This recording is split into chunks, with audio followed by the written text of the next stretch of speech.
Welcome to Ginger Media Channel. This is the channel where we explore the truth behind the headlines. I remain one and only Mike Udenta. As corruption begins to kill criminal elites in Nigeria, people will begin to think twice. As it has emerged that Abba Kyari died because there was no ventilator to clear his respiratory system.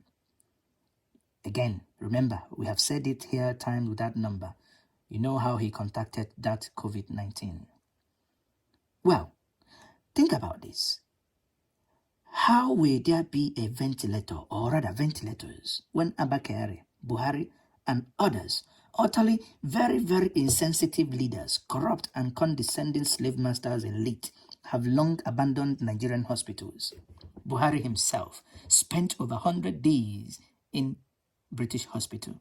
You saw British Prime Minister. When he was sick, he was treated in his own country.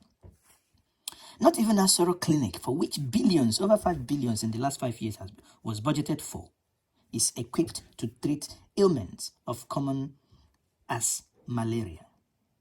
What a nation. Unfortunately for Abba Kyari and his gang of thieving elites, Ndioshi, the coronavirus pandemic sealed all borders and prevented him from fleeing as usual. He would have been in London or in Germany or in Saudi Arabia by now, if not that coronavirus shut all borders the way they shut the borders of Nigeria when people were importing from Ghana.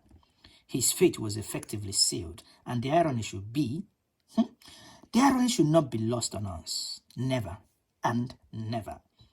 Kyari died because there was no ventilators.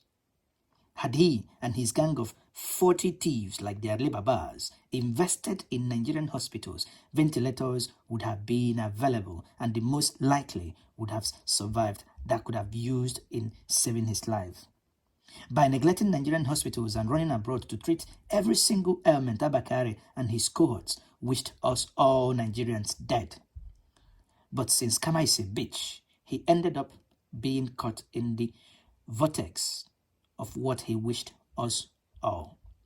Kyari and his ilk represent all that is wrong with Nigeria and the black nation. He is a villain and should not be mourned by those he wished death. People can say that they sympathize with the presidency and the family of Abba Kyari on his death. When it was revealed that he might have contacted the COVID-19 in Germany, where he went to negotiate the issue of power on behalf of the presidency and ultimately for the country. You and I, some people felt, really felt for him. To those people, he is suffering the hazard of working for the good of the country. On our own, we felt unhappy, as such a news reinforces our belief that part of the problem and the main cause of the problem of Nigeria is this useless concept of gentocracy. Why would a man of over 80 years be the one to negotiate for Nigeria on power? Would you blame him, if he fell asleep while negotiating on that journey? Was he an engineer? Is he an aeronautic engineer? Is he a power engineer? Did he ever work in the power sector? Did he understand the language of wattage and joules? Did he know anything about that in any way? He was a mere lawyer. He was a lawyer. Yes, he was a brilliant one indeed, but heck, he was nothing but a lawyer.